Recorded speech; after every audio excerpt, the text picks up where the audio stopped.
design defect. Really what the argument made by the plaintiff was number C. This is a marketing defect case. This is a marketing defect case. Marketing defect refers not to that core class that you took. Marketing defect rather refers to a failure to warn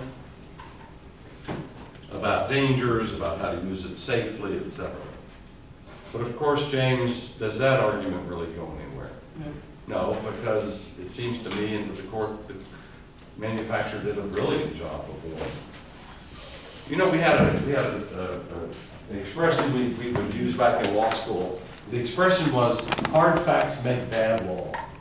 Does that make any sense? Is this a tough set of facts? Somebody who's lost their son?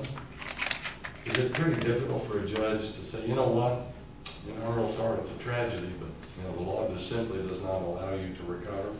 It takes a lot of courage for the court to do that. The court very properly said, you didn't even prove that there was a defect. All right, that's element number 1. Elements 2, 3, and 4.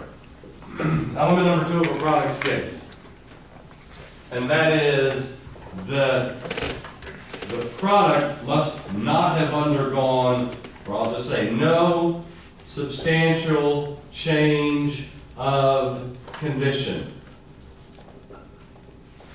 What I mean by that is, if subsequent to the plaintiff buying it, the product has become altered in some way that rendered it defective, then obviously that's not going to work. Said differently, you have to be able to attribute the defect to the manufacturer and not to some subsequent event that might happen to the product. Number 3, and I don't even have to explain to you what this means because you now know, is there must be proximate cause. And finally, the dollar sign, there must be money damages. Those are the key elements in a products case. Pretty simple, pretty plaintiff friendly. No requirement that you have proof of negligence. And with that, we're finished with the tort of products liability and with tort law in general. All right, now I want you to think back. I spent no more than 10 minutes on products liability.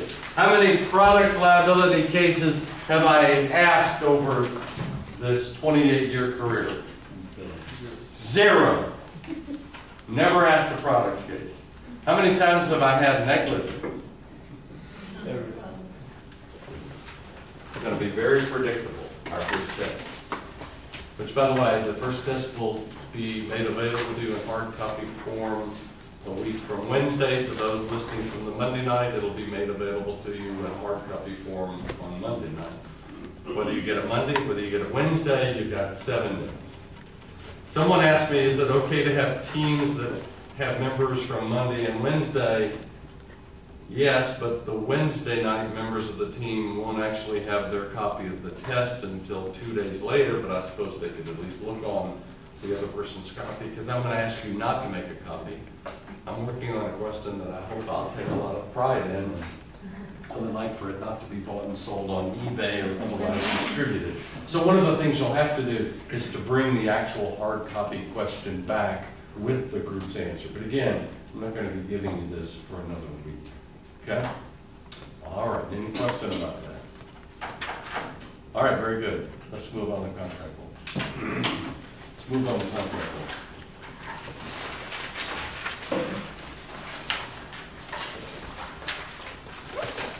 I was talking to someone today, Jackie, and actually I was hearing someone from our risk management area talking about the fact that if we enter into a contract with a vendor that supplies services on one of these study abroad trips, like a hotel or a restaurant, that contract has to be sent to them for approval. Which I find that a little bit mildly insulting, since I'm going to know more about it than they would. I didn't say that. I resisted. And I said, and so I raised my hand and I said, so if we have a contract, we have to send it to you. And I said, well, what if there's nothing written down? And he said, well, then you wouldn't have to send it to me because there's nothing to send to me. But I said, but you want to review all contracts. He said, well, of course, that's what I just said. I said, well, I enter into many contracts that aren't on paper. He said, well, no, those aren't contracts. Does this person have any clue as to what a contract is? All right. Because at its core, a contract is not a piece of paper. It's an intangible, right? It's two parties coming to an agreement. Now, will there be times, probably when we get toward the end of contract law, will there be times that the law may actually require that we have something in writing? Yeah, absolutely. But that's not where I want to begin the discussion. Contract, at its core, is an intangible. All right, so we're not going to get very far in contract law today, but we're going to get a little bit of the way. By the way, any update on the score, Jan? 3-0 Giants. 3-0 Giants. Okay. 4 minutes left. 4 minutes Second left quarter. in the first quarter? Second quarter. Second, wow. Interesting. Okay, all right, sorry. And by the way, I don't mind, if you want to be on the computer, if you find some live feed of the game, as long as it's not distracting. Literally, I don't care. As long as you keep us updated. All right, so, under contract law, first question is, well, first observation was that it's intangible. Next question is, where does contract law come from? Sources of contract law. Where does contract law come from? On the first slide, I made at least a passing reference to this. Does anyone remember? Contract law is state or federal? State. Very good. That is, we have in America 50 different contract laws, which seems completely ridiculous in a unified economy. You think you have one federal contract law. We have 50 state contract laws. But if you think that's bad, it's actually worse than that. Because in every state, let's take Texas as an example, virtually every state has 2 sources of contract law. In Texas, and again in virtually every other state, part of the law of contracts is regulated by the common law. And by way of reminder, what do I mean by common law? Judge-made law. In the context of a legal dispute, part of, roughly half of the law of contracts is regulated by the Supreme Court of the state of Texas. The other half of contract law is regulated by statute. That statute has a name. It is called the Uniform Commercial Code, particularly Article 2 of the Uniform Commercial Code, which henceforth we will call UCC.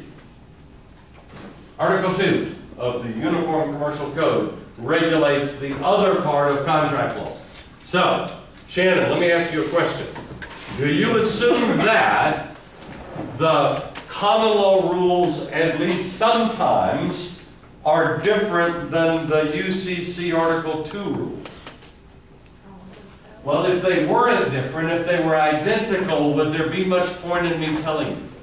No, I could just leave it pretty much hidden. As a matter of fact, let me tell you how bad it is in law school. Please don't ever go to law school. If you do, just talk to me first. I'll talk to you. In law school, let me tell you what it was. I took 9 hours of common law contracts, as in semester hours. And I took 4 hours of Article 2. Literally, I had to learn contract law twice. We don't even have close to the time to do that. So, what we're going to do is this. Every time we establish a rule of contract law, if I don't say, oh, that's common law, or oh, that's UCC, then you can assume that the rules are identical.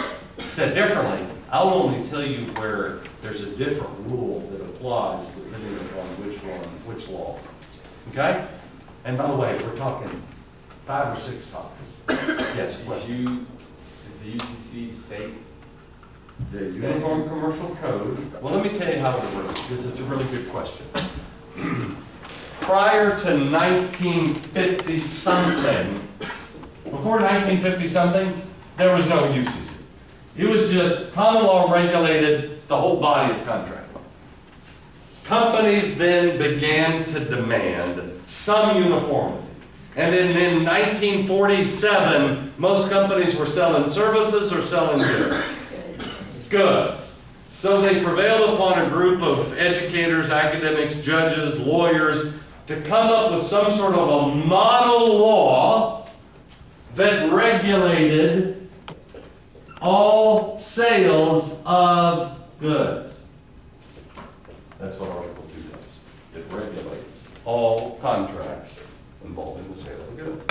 Because it's adopted by all states? Well, that's okay. The answer to your question is yes. You would think the most efficient way to do that would be to simply send the model law up to the Congress in Washington and get a federal law. Right. No appetite for that That'd be too straight. in the U.S. That would be too efficient.